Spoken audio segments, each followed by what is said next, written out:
अध्यक्ष महोदय, सम्मानित मंच और यहां पर उपस्थित सभी लोग, मैं स्वयं महिला सशक्तिकरण पर अपनी बात रख रहा हूं। महिला सशक्तिकरण, महिला सशक्तिकरण का तात्पर्य महिलाओं का बिना किसी भेदभाव के जीवन के प्रत्येक क्षेत्र में कार्य करने के अधिकार से है। क्या वास्तव में यह अधिकार आज हमारे देश और समाज में परिलक्षित हो रहा है? शायद उतना नहीं। अगर हो रहा होता तो आज महिला सशक्तिकरण की बात ही नहीं होती। हमारे ग्रंथों में लिखा है कि यत्र नार्यस्तु पूजन्ते रमन्ते तत्र देवता, अर्थात जहां नारी की पूजा होती है वहां देवता निवास करते हैं। किंतु आज नारी की पूजा तो छोड़िए, आज हमें महिला सशक्तिकरण की ही बात करनी पड़ रही है। सिंधु सभ्यता में माना जाता है कि मातृ सत्तात्मक समाज था और मातृ देवी की पूजा तक होती थी।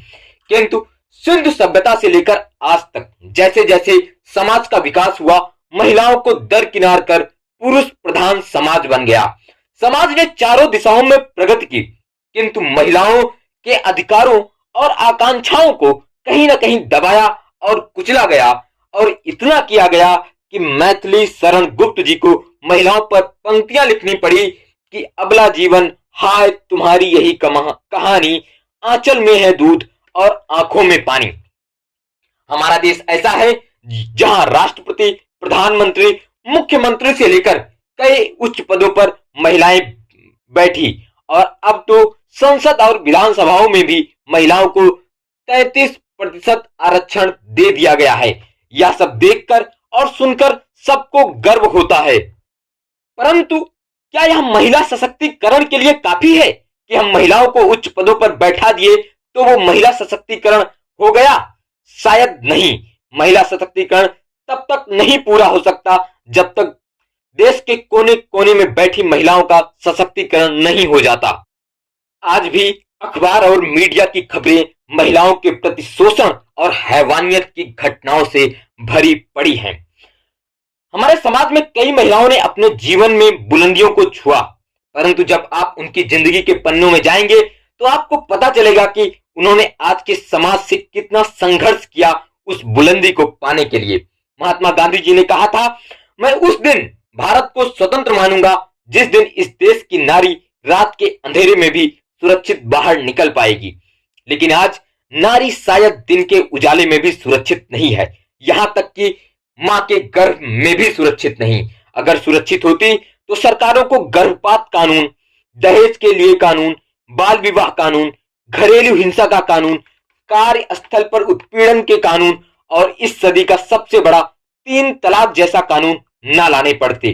परंतु विडंबना यह है कि इन कानूनों के बावजूद भी समाज में महिलाओं को अपने अधिकारों को तो छोड़िए, अपने वजूद के लिए भी संघर्ष करना पड़ रहा है। आज महिला सशक्तिकरण सिर्फ अंतरराष्ट्रीय महिला दिवस पर ही देखने को मिलता है। उसके बाद सब ढांक के 3 पात।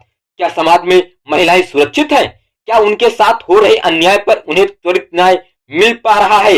यदि आप देखेंगे तो शायद इसमें हम कहीं पीछे हैं। न्याय पाने की बात तो छोड़िए, कई मामले में तो महिलाओं ने न्याय की आस तक छोड़ दी है। कई मामले में तो देखने को मिलता है कि महिलाओं को तब तक न्याय नहीं मिल पाता जब तक उनकी बात सोशल मीडिया के माध्यम से वायरल नहीं होती। शायद इन्हीं सबको देखकर कहीं पंक्तियां लिखी गई थी कि नारी को द्रौपदी बनकर किसी कृष्ण को नहीं पुकारना पड़ेगा, किंतु काली का रूप धारण कर स्वयं शत्रुओं का संहार करना पड़ेगा।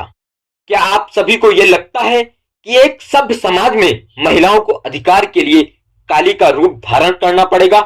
अगर ऐसा करना पड़ा तो मैं तो यही मानूंगा कि शायद आज की इतनी प्रगति से बेहतर तो सिंधु सभ्यता का ही परिवेश था, जहां इतना विकास तो नहीं था, परंतु वो महिलाओं के अधिकारों के लिए वो हमसे कहीं बेहतर थे। ऐसा बिल्कुल भी नहीं कहा जा सकता कि महिला सशक्तिकरण बिल्कुल भी नहीं है, परंतु जो है वो उतना नहीं है जितना कि महिलाओं के हितों को पूरी तरह से पूरा कर सके।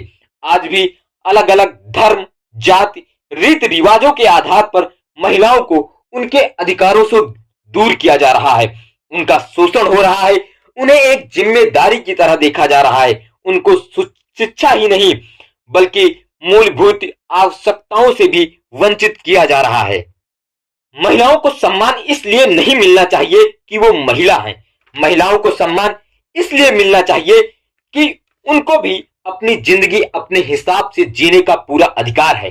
कहा जाता है कि यदि पुरुष शिक्षित होता है तो उसका लाभ एक परिवार को मिलता है, परंतु जब एक महिला शिक्षित होती है तो उसका लाभ दो परिवारों को मिलता है।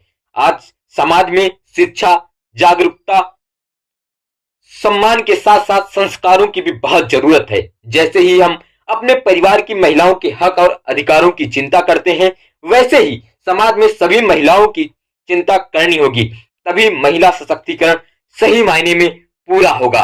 अंत में मैं 4 लाइनों के साथ अपनी वाणी को विराम देना चाहूंगा कि तुम अबला नहीं, रानी नहीं, अप्सरा हो। तुम लाचार नहीं, बेचारी नहीं, धड़कती चिंगारी हो। तुम शोषित नहीं, पीड़ित नहीं, तुम दुर्गा और काली हो। तुम बोझ नहीं, तुम भिखारी नहीं, तुम आने वाले समय में देश को चलाने वाली हो। धन्यवाद। अगर आपको वीडियो पसंद आई है तो प्लीज लाइक करें और चैनल को सब्सक्राइब करें, जिससे किसी भी भाषण का वीडियो आता है या ऐसे का तो आपको तुरंत मिल सके। और अगर आपको इसकी पीडीएफ चाहिए हो तो हमें नीचे दिए गए ईमेल आईडी पे आप हमसे संपर्क कर सकते हैं। धन्यवाद। Please like and subscribe.